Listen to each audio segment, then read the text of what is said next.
Good morning সবাইকে। সবাই কেমন আছো? আশা করি ভালো আছো, আমিও ভালো আছি। আজকে সকালটা এক কাপ গরম চা দিয়েই শুরু করলাম। সকাল সকাল ঘুম থেকে উঠে হাত মুখে একটু জল দিয়ে জামা কাপড়টা চেঞ্জ করে চলে এলাম রান্নাঘরে। রান্নাঘরে এসেছি, শাশুড়ি মা বললো আগে একটু চা বানাও। তো যাই হোক, শাশুড়ি মায়ের জন্য আর আমার জন্য 2 কাপ চা বানিয়ে নিলাম। আর এদিকে দেখো কিছু পরিমাণে আটাও মেখে রেখেছি সকালের টিফিন বানানোর জন্যে। কারণ আটাটা সাথে সাথে মেখে রুটিটা বানালে তো রুটিগুলো না ফুলতে চায় না, যার জন্য করে চাটা বসানোর সময় আমি আটাটাও একটু মেখে রেখে দিয়েছি। তো এখানে দেখো শাশুড়ি মায়ের চা দেবো, আর এখনও বিস্কুট বের করিনি। আর আজকের আমার বিস্কিটটা শেষ হয়ে গেছে। যদিও বিস্কিট না, প্রত্যেকটা মানে রান্নাঘরের প্রত্যেকটা জিনিস শেষ হয়ে গেছে, মানে মশলাপাতি আর কি। কারণ আমি আজকের রান্নাঘরটাকে একটু ক্লিন করব, মানে পরিষ্কার করব আর কি। কোটোকাটি যা আছে একদম আমার পাশে পাশে তো মানে রান্নার পাশে পাশে কোটোকাটিগুলো থাকে, যার জন্য করে একটু তেল ছিটে পড়ে আমি ওই 10 দিন 15 দিন পরে পরে সব পরিষ্কার করি, মানে একটু ডিপ ক্লিন করি আর কি। তো আজকের এরকম কিছু একটা আছে। আর ভাবলাম কি চাটা খেয়ে নিই। আর আগের দিনকারে হচ্ছে মানে যা বাসন কোসন ছিল রাত্রেবেলা সব মেজে ঘষে রেখে দিয়েছি, আর শুধু জাস্ট আজকের এই রান্নাঘরটা পরিষ্কার করব বলে। তো এখানে শাশুড়ি বৌমা চা খাচ্ছিলাম আর একটু গল্প করছিলাম। আর একটা জিনিস জানবে, যে বাড়িতে শাশুড়ি আর বৌমার মধ্যে মিল আছে সে বাড়িতে দেখবে কখনো অশান্তি হয় না। সবসময় একটা জিনিস কি ভাববে বলো তো, যে সবাই উভয় পক্ষে যদি একটু কম্প্রোমাইজ করা যায় না, একটু যদি সবাইকে বোঝা যায়, শাশুড়ি বৌমাকে বুঝলো, বৌমা শাশুড়িকে একটু বুঝলো, তাহলে দেখবে কোনো সংসারে না ঝগড়া অশান্তি থাকে না। তো যাই হোক, এখানটায় আমরা শাশুড়ি বৌমা চা খাচ্ছিলাম আর অনেক গল্প করছিলাম, সেগুলো যদিও আমি কেটে দিয়েছি। তো আমরা না চা খেতে বসলে অনেক গল্পই করি। আর যদিও আমাদের শাশুড়ি মা আমাদের কাছে থাকে না, আগে থাকতাম একসাথে, এখন হচ্ছে আমি ছেলের পড়াশোনার জন্য তো আমি কলকাতাতে থাকি, আর শাশুড়ি মা দেশে থাকে। আর আমার শ্বশুরমশাই তো মারাই গেছে। আগে শ্বশুরমশাই আর শাশুড়ি মা থাকতো। তো শ্বশুরমশাই মারা যাওয়ার পরে তো উনি যখন ইচ্ছা হয় তখন ওনাকে দেশে দিয়ে আসি, আবার যখন ইচ্ছা হয় তখন উনি আমার বাড়িতে এসে থাকে, বা ননদের বাড়িতে গিয়ে থাকে, ভাসুরের বাড়িতে থাকে। মানে ওনার 5টা ছেলে মেয়ে, ওনার যখন যেখানে ইচ্ছা সেখানে চলে যায়। পার্টিকুলারলি আমার বাড়িতে কন্টিনিউ থাকে এটা ঠিক না। আমার বাড়িতে যদি 15 দিন থাকে, আমার ননদের বাড়িতে গিয়ে হয়তো 10 দিন থেকে আসলো, এরকমই। আসলে ওনার হাজব্যান্ড মরে যাওয়ার পরে, মানে আমার শ্বশুরমশাই মরে যাওয়ার পরে আমার শাশুড়ি মার মনটা না এতটা পরিমাণে চঞ্চল হয়ে গেছে, মানে ওই যে সঙ্গী হারা হয়ে গেলে যেটা হয় আর কি। সত্যি কথা বলতে খুব মানে ওনার মন মেজাজটা ভালো নেই। আসলে উনি কোথায় যাবে কি করবে কিচ্ছু বুঝতে পারছে না। এই দেখো তোমাদের সাথে গল্প করতে করতে আমার এদিকে সকালে রুটি হয়ে গেল, চা খেয়ে নিয়ে রুটি বানালাম, আলুর তরকারি বানালাম, আর এখন দুপুরে রান্না বসিয়ে দিয়েছি। আর আজকের থেকে সোনাইয়ের স্কুল শুরু হয়ে গেছে, মানে 12-এর ক্লাস শুরু হয়ে গেছে। হঠাৎ করে কালকের পরশুদিন সন্ধ্যাবেলা মেসেজ দিয়েছিল, তো মানে রবিবার রাত্রেবেলা মেসেজ দিয়েছিল। সোমবার আর ক্লাস হয়নি, মঙ্গলবার থেকে ক্লাস হলো। তো তার জন্য করে আমার সকাল সকাল তো রান্না করতে হবে।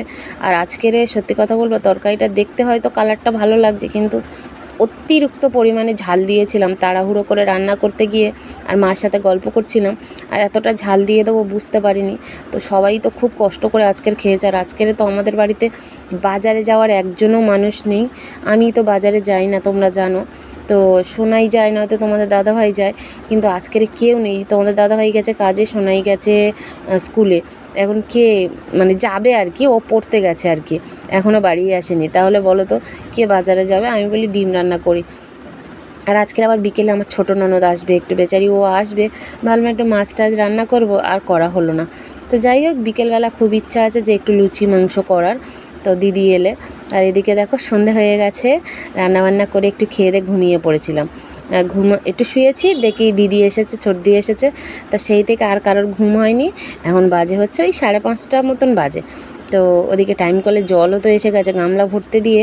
আর এই দিদিদের সাথে তা বসে বসে একটু ছোটদির সাথে গল্প করছি। আর এখানে দেখো না, মিনির বাচ্চাটা এত পরিমাণে বিরক্ত করছে বলার মতন না। আর এখানে মা চা খেতে বসেছে। আর আমি যখন ভিডিও করি আমার শাশুড়ি শুধু বলে, তুই কার সাথে কথা বলিস, তুই কার সাথে কথা বলিস। আসলে ওনারা তো আগের দিনের মানুষ, এসব বোঝে না। তো যাই হোক, এই যে আমার ছোটো ননদ, উনি এসেছে আর চলে যাবে বলছি যেও না, থাকো আজকেরে, কালকেরে যাবে। বললো না রে যাবো দাদা। আসলে আমার নন্দায়ের খুব শরীর খারাপ, জামাইবাবুর খুব শরীর খারাপ, যার জন্য করে উনি থাকবে না। আর এদিকে দিদিকে বললাম তুমি একটু বসো, আমি দুপুরের কিছু বাসন কোসন আছে ওই করে একটু মেজে ঘষে রেখে আসি। আর দুপুরবেলা জল আসেনি জানো তো, মানে আমি অপেক্ষায় বসেছিলাম যে জল আসবে জল আসবে, জল আসেনি। 1:30টার সময় অল্প এসেছিলো, মানে 2টো গামলা শুধু জাস্ট ভরতে পেরেছিলাম। তার মধ্যেই আমি যাই হোক রান্নাঘরটা ডিপ ক্লিন করে রেখেছিলাম, ওই জন্য করে ওইটাকে অনেক মাজা ঘষা পড়েছিল, কোটোকাটি ধোয়া। তো ওই 2 গামলা জল দিয়ে আমি কোটোকাটিগুলো ধুয়ে পরিষ্কার করে রান্নাঘরটা পরিষ্কার করে নিয়েছিলাম। আর বাকিগুলো ওই রকমই পড়েছিল। তা সে মানে জামা কাপড়গুলো সব কেচে কুচে এমনি ফেলে রেখে দিয়েছিলাম, বলি 4টেয় জল এলে তখন করবো। তো জল এসেছে 4টের সময়, 6টার সময় আবার চলে যাবে। তো আমি দিদি বললাম দিদি তুমি একটু বসো, আমি একটু কাজ করি না। আর এদিকে দেখো জামা কাপড় সব দুপুরে কেচে রেখেছিলাম, সেগুলোকে সব ধুয়ে মেলে দিয়েছি। দিয়ে ছর্দি মা আর তোমাদের দাদা ভাই ওরা গল্প করছে, ভাই বোন মা মিলে গল্প করছে। আমি আর ওদের মধ্যে ঢুকতে চাই না, ওরা একটু নিজেদের মতন সময় কাটাক, আমি একটু বাইরে চলে এসেছি। আমি তো অনাথ মানুষ, আমার নেই বাবা নেই মা, কেউ নেই, আমার একা মানুষ। তো যাই হোক আমি বলি ওরা ভাই বোনে মা মিলে একটু গল্প করছে, ওদের নিজেদের মতন সময় কাটাক, আমি একটু বাইরে চলে যাই। বলে আমি বাইরে এসে এই যে আমার লাগানো একটা টগর ফুল গাছ থেকে ফুল তুলে মানে দিয়ে একটু তোমাদের সাথে একটু মজা করলাম। তো যাই হোক ওদিকে সব কাজ কমপ্লিট হয়ে গেছে। আর সেই যে সকালবেলা রান্নাঘর ডিপ ক্লিন করে যেগুলো সব পরিষ্কার করেছিলাম, সেগুলোকে সব এই যে ঝুড়ি ভর্তি করে জল সরিয়ে নিয়ে এসেছি। এখন হচ্ছে মা তোমাদের দাদা ভাই আর ছদ্দি ভাই গল্প করছে, আমি ওদের সাথে গল্প করতে করতে ভাবলাম রান্নাঘরটা গুছিয়ে নিই, যেহেতু রান্না করতে হবে। আর তোমাদের দাদাভাইকে বারবার বলছি একটু বাজারে যাও, মাংস টাংসগুলো আনো, নয়তো রাত হয়ে যাবে। সেই রাত হয়ে গেছিলো জানো তো, আর কোনো ভিডিও ফুটেজ নিতে পারিনি। তো যাই হোক এদিকে অনেকগুলো বাসন বলি বাবা বাসনের র্যাকটা গুছিয়ে ফেলি। তো মোটামুটি এখানে আমার বাসন মানে গোছানো কমপ্লিট।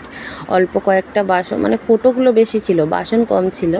বাসনটা মেজে নিয়েছিলাম, কিন্তু কোটোগুলো ছিল। কোটোগুলো না সবসময় দেখবে রান্নাঘরের মশলার কোটো যদি তোমার চিপচিপা হয়, তো রান্না করতে সত্যি কথা বলতে খুব ঘেন্না লাগে। কার কী লাগে জানি না, আমার তো ভীষণভাবে লাগে।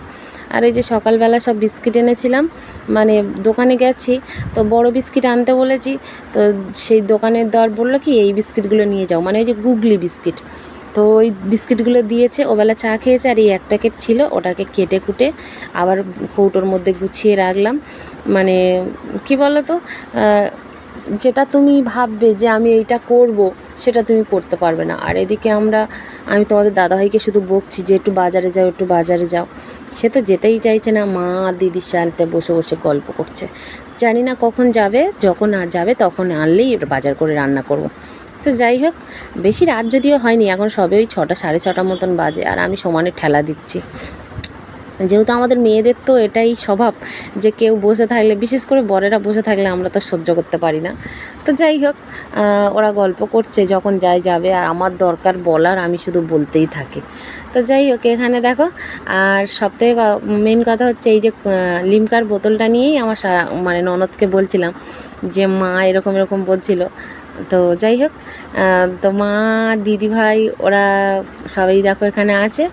আর দিদিভাই আর তোমাদের মানে দাদাভাই, মানে ওরা গেছে হালদারবাবু, ওরা গেছে বাজারে। আর আমার শাশুড়ি মা আর আমি এখানটায় তেনে কথা বলছি, যেহেতু শাশুড়ি মা কালকে চলে যাবে দেশের বাড়িতে দিয়ে আসবো। যদিও ভোট চলে এসেছে না, ভোটে তখন হচ্ছে মানে গাড়িতে প্রচুর ভিড় হবে, ওনাকে নিয়ে যাওয়া যাবে না। একে তো একটু ছোটোখাটো মানুষ, খুব কষ্ট হবে, আর প্রচণ্ড ভিড় হবে বলে ওনাকে নিয়ে যাব না, ওই জন্য আগে আগে বাড়িতে দিয়ে আসছি। তো যাই হোক এদিকে আমি মা গল্প টল্প করে নিয়েছি। আর সোনাই দেখো পড়তে গেছিলো, পড়ে থেকে চলে এসেছে, মানে স্কুলে গেছিলো, স্কুল থেকে চলে এসেছে ওই 5টা 5:30 নাগাদ এসেছে। খাওয়া দাওয়া করে এখন এই মিনির বাচ্চাটাকে খাওয়াতে লেগেছে। আর এই দেখো না, মিনি যতবার বাচ্চা দেবে, তো দেওয়ার পরে ও আর মানে দুধ দিতে চায় না, ওর বুকের দুধ দিতে চায় না। তখনই আমাকে কি করতে হয়, এইভাবে সিরিঞ্জ কিনে নিয়ে এসে এইভাবে খাওয়াতে হয়, জানো তো। মানে খুব ওরও কষ্ট হয়, আমাদেরও কষ্ট হয়। মায়ের কাছ থেকে খাওয়া দুধ আর এরকম দুধ করলে হয়। এই যে বাজার থেকে এসে তোমাদের দাদা ভাই, আমার ননদ, ওরা সবাই মিলে গল্প করছে, আর আমি ওদিকে হচ্ছে রান্না বসিয়ে দিয়েছি। আর ছোটদি ভাই হচ্ছে একটু বাথরুমে গেছে, আর ওরা মা ছেলে এখানে গল্প করছে, আর আমি এদিকে রান্নার জোগাড় করছি। আর এই দেখো মিনির বাচ্চাটাকে অবস্থা দেখো, মানে আমার কোনো কাজ করতে দেয় না, সর্ব জায়গায় এসে হাতের মধ্যে জড়ায়, জানো তো। তো যাই হোক এখানে তোমাদের দাদাভাই সবজি নিয়ে এসেছে, আলু নিয়ে এসেছে। তো এই সবজিগুলো দিয়েই আজকের একটা কথা তোমাদেরকে মানে বলি, শেয়ার করি। এটা যদিও আমার নিজস্ব মানে ওপিনিয়ন, আমি কাউকে সেইভাবে বলতে চাই না। দেখো, তোমাদের দাদাভাই এখান থেকে বেশ কিছু সবজি নিয়ে এসেছে। এখন টমেটোগুলো এনেছে, 1 কেজি টমেটো এনেছে। 1 কেজি টমেটোর মধ্যে একটা টমেটো পচা। তো আমি ভালো টমেটোগুলোকে সরিয়ে দিয়ে আর পচা টমেটোটাকে এক ধারে রেখে দিয়েছি। তোমাদের দাদাভাই বলছে, কেন ওই টমেটো সাইডে রাখলে? তখন আমি তোমাদের দাদাভাইকে বলেছি, তুমি বাজার থেকে এই যে 1 কেজি টমেটো এনেছো, তার মধ্যে একটা টমেটো পচা। আমি যখন ওই পচা টমেটোটা ভালো টমেটোগুলোর সঙ্গে রাখবো, বাকি টমেটোগুলো কিন্তু পচে যাবে। তো তেমনই আমরা মারাও একটা ভালো মানুষ দেখবে, মানুষ একটা খারাপ মানুষের সাথে থাকতে না, তার নেচার, তার স্বভাব চরিত্র ও একদম বাজেয়াপ্ত করে ফেলবে। তো তেমনই মানে যখনই দেখবে তোমার জীবনে কোনো খারাপ মানুষ আছে, তাকে তোমার জীবন থেকে অনেকটা দূরে সরিয়ে দাও, যাতে তার ছোঁয়া পড়ছে তোমার জীবনটা না খারাপ হয়ে যায়। তো যাই হোক, আমরা এই সামান্য জিনিসে না অনেক কিছু শিখতে পারি। তো কিছু করার নেই। আর ছর্দি ভাই আসার সময় না বড় বড় 2টো তরমুজ এনেছিল। তো বড় বড় তরমুজ এনেছে, তরমুজগুলোকে একটা কেটে সবাই মিলে খেয়েছি, আর একটা রেখে দিয়েছিলাম। আর আবার আসার সময় তোমাদের দাদাভাইও একটা তরমুজ এনেছে, তার মানে 3খানা তরমুজ হয়ে গেল। তাই ছর্দি ভাই যদিও রাতে চলে যাবে, ছর্দি ভাই যাওয়ার সময় হচ্ছে দেবে, ওই একটা তরমুজ নিয়ে ছর্দি ভাইয়ের বাড়ির জন্য পাঠিয়ে দেবো, বৌমা আছে খাবে। তো যাই হোক, এখানে আমরা সবাই দেখো লিমকা খাচ্ছি। আর এই লিমকা খাওয়ার ফুটেজটা হচ্ছে তোমার আগের দিনেকার, মানে 2 দিন আগেকার। আমার শাশুড়ি মা আমার মামার শ্বশুর বাড়ি থেকে মানে লিমকার খেয়ে এসেছে, এসে বলছে, তোর মামার বাড়ি থেকে কি সাদা সাদা খেয়ে আসলাম, আমাকে ওই এনে খাওয়াতো একবার।